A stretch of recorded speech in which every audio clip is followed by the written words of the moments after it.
muy jacarandosa esa señorita de los Coronegros. Algo le dieron.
Los aplausos para estos coreneros de la comunidad de Hernandezca, también para los músicos quienes ejecutan los mejores sones de los coreneros.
Nuevamente le damos el aplauso en este Santo 2017, Huauca por la compañía de cultura y tradición y con las bellas danzas de los coronegros.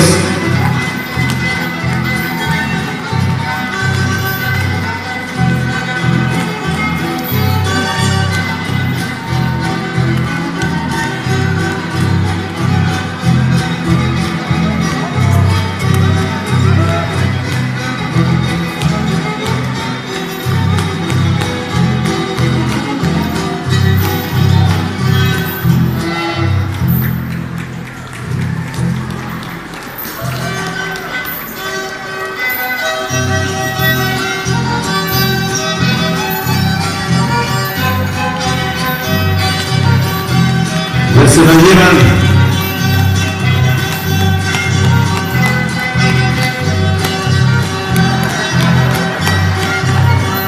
Vamos, se la llevan.